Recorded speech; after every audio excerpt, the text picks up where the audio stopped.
There's a companion, his name is Abdullah ibn Huzafa. Please read his story. Most amazing story. When he was captured, he was in the time of Umar radiallahu ta'ala anhu, when he was Amir al-Mu'mineen. Abdullah ibn Huzafa, they were on an expedition and they were captured by the Romans.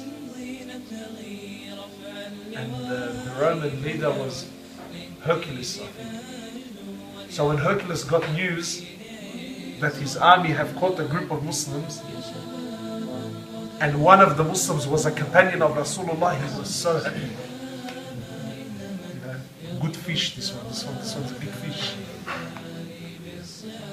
So when he heard, because, you know, although they were non-Muslims, and they heard so much about Sahaba, so much about these men of Mohammed sallallahu alaihi wasallam, you know, these men that were Arabs and now they're conquering the world, you know.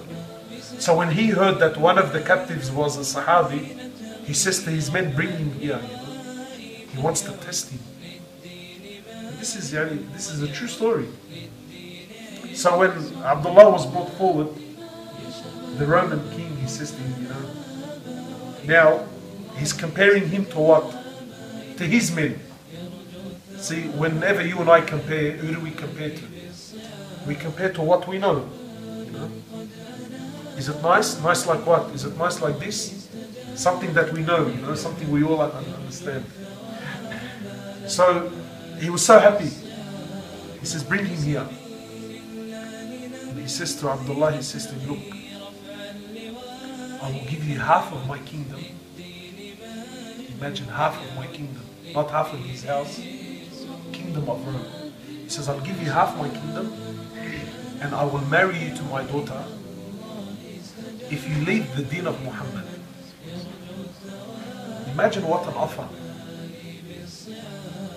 Now we're sitting in this nice room, you say, oh, I'll never do it, you know. But don't think like this. Think how many of us we shaved our beards to make my boss happy. How many of us were too embarrassed to wear this because I don't want to resemble. You know, I can't get a job if I go to an interview dressed like this. Brother, you have to be smart, brother. If I go like this, no way I get a job. So now think about when someone gives you half his empire. Sometimes for a small price, we leave the deen of Allah. You know, when you're filling out paperwork, we have in Australia, when you do your tax, if you say you're not married, they give you an extra percentage more on your tax return. So everyone is not married. All the Muslims are not married. Why? Because of the $500-600 that they will get back in return. Look, we are ready to lie and sign our name and sign up for a small price of dunya. So now imagine this man is being offered what? Half the empire and being married to his daughter. And what does Abdullah say to him? He says, I will not leave the deen of Muhammad the blink of an eye. He says, if you give me all of your kingdom and marry me to all of your women, I will not leave the deen of Muhammad.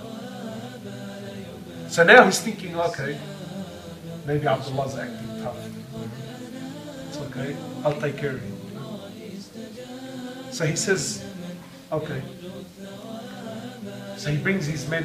He says, bring me the best archer, you know, the best one that can shoot arrows. And he says, put Abdullah on the wall and scare him.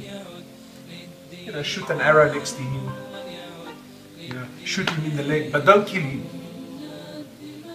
So they started shooting arrows and Abdullah didn't move.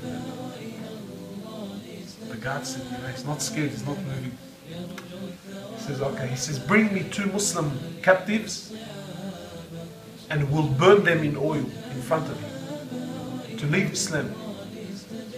They put the 2 Muslims in the oil and the Muslims were boiled to death. Their bones came out of their skin. And Abdullah says, now the king is getting frustrated, you know, I've tried everything. Money, torture, everything. And he's doing what he thinks will work with his men, you know. So he says, you know what, I have the best idea. He says, put him in the prison and get the most beautiful woman in the kingdom, dress her up and put her in bed. For 2 days, when they released her, she says, by Allah, I don't know, am I a woman or am I a man? And is this man human or is he a rock? 2 days he didn't look at me. This is Abdullah. Now the king is getting frustrated. I've tried everything. I threw everything at him. This was their love for deen. And under Sharia, he has every right to lie and say, yes, I leave the deen. But for him, no way. So he says, fine, let's kill him and finish him off. He says, grab the oil and put Abdullah in the oil and let's get rid of him. So when they were bringing Abdullah and they were bringing him down and his feet were about to enter, they seen some tears in his face. So one of the guards, he got so happy, he says, hey, he's human, he's human. You know, he buckled. So he starts screaming to the king, he's crying, he's thinking, I got him. I got him. He says, bring him here. So when they brought Abdullah to him, the king, he says to him, what happened, Abdullah? You were crying. Did you change your mind? And then Abdullah, he says, you misunderstood my tears. He says, I'm not crying because I'm about to die. He says, I'm crying because I was saying to Allah, Ya Allah, I only have one life to give you. I wish I had as many lives as there's hairs on my body, and I can give one after the other for you.